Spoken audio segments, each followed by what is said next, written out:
洛基第2季第4集剧情细节解析。第一，本集在前景回顾完后，就直接到了漫威 logo 环节，而这集的 logo 动画也和平常的不一样，动画还没完全展示结束，就被时间线的混乱所影响，随即进入了正片。而正片开头就为我们展示了目前的时间线状态，相比第1季中的状态已经混乱不堪，就连中间的时间尽头也是支离破碎。我们也能看到这些漂浮的碎块，可见 TVA 乃至所有时间线都已经到了生死存亡的关键时刻。2，时间小姐为罗斯雷尔展示了她和遗留之人的过去，这也收回了第1集中的伏笔。之后在罗斯雷尔去到 TVA 的时候，遗留之人对他说了一句 See you soon。 当初他也对希尔维说过这句话。 See you soon。 而在之后他还单独说了一句 Always。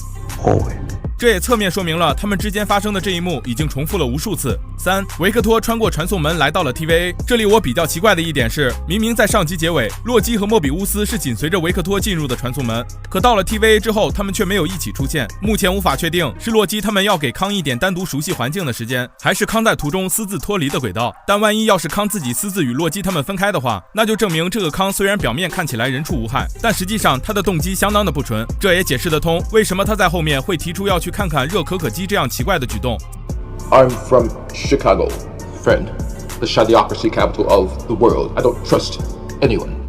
4，维克托介绍自己来自芝加哥，一个骗子之都，他不相信任何人，可见他把自己曾经待过的地方视为了伤心之地。后来当整个 TVA 都因为时间引力不稳定而受到影响时，他问道，这是因为我的时间织布机所引起的吗？注意这个我的，维克托下意识地将自己内心的真实想法给暴露了出来。此时的他看到了墙上康的头像，确认了其他人在上集中告诉他的内容没有说谎，所以他已经把这个 TVA 当成了自己的产物。在最后他自告奋勇地前去修理时间引力时也是一样，他也说这是他的发明。种种细节都表现出了维克托这个人的自负。5，甘博法官和 B15讨论关于劝达斯将军帮忙的事，在他们身后我们可以看到监视器上显示时间引力负载已经达到了红线，而且目前来看这里还只有2个红格。就在他们谈话的这段时间内，红色格子又增加了1格，可见修复时间引力的行动已经刻不容缓。6，众人带着维克托去到了 OB 的工作室，这2个人都认为对方是自己的启蒙导师，这也恰好形成了一个循环。随即2人交换自己的手册让对方签名，这里我们也可以看到后面的凯西也像个小迷弟一样拿着自己的手册等待被签名。7，在达斯将军所坐的凳子下还有一个小凳子，而这正是当初洛基压扁的那个小板凳。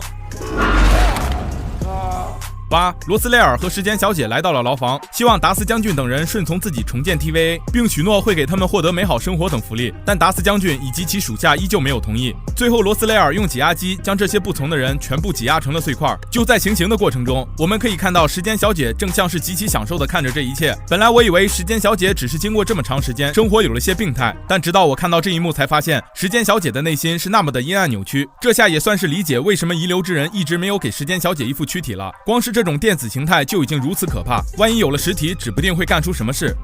This is exactly what I wanted。 9， TVA 内部越发的不稳定，我们也得知这就是第1集中洛基时间溜脱到的时间点。这里有一个之前没有注意到的细节，那就是监视器上显示的时间引力负载量。在刚刚我们说过进度有3个红格，而如今上面已经有了5个，并且还在增加中。另外有很多人质疑说这里和第1集不是一个地方，因为最后没有听到电话铃声，但其实这里铃声一直在响，只不过由于此时的 BGM 为了营造悲壮的氛围，将铃声给盖住了。如果我们仔细听的话，还是能够听到的。10，维克托自告奋勇地前去修复时间引力，结果他刚踏出门就被强大的辐射给变成了面条状，而这一幕特效做的还是挺用心的，我们甚至能看到他身体中的骨骼组织。接着时间引力的负载达到上限，随后发生了爆炸，剧情内容到这戛然而止。这里我的推测是在场的所有人最后都会变成面条状，但这并不代表死亡，毕竟在预告中我们都还能看到他们的画面，他们变成面条后应该是会被爆炸开的时间引力给带回某一条时间线，并且洛基又重新获得了时间溜脱的能力，而且这次洛基时间溜脱的范围不仅仅是局限在 TVA 内，还可以溜脱到其他的时间线。毕竟刚开始 OB 对时间溜脱的解释就是不会发生在 TVA 中，在其他地方还是可能发生的。那最后破局的关键还是在2位洛基身上。首先是希尔维，他持有遗留之人的超级平板，拥有极高的权限，可以在关键时刻力挽狂澜，而拥有时间溜脱能力的洛基则负责去寻找其他的队友，将他们带回 TVA。 最后洛基再溜脱到合适的时间点，改变未来的走向，从而拯救整个 TVA 和时间线。 What could we have done differently？ 但随着时间线分支的增加，未来可能会有一场多元宇宙战争。为了避免这种情况的出现，洛基极有可能会成为 TVA 的新领导者，重新规划着一个个多元宇宙。We are gods。接着就诞生了设定中洛基的最强版本故事之神。由于篇幅原因，本期视频就先讲到这里，而关于故事之神的介绍，敬请关注下期视频。视频制作不易，还请多多点赞支持。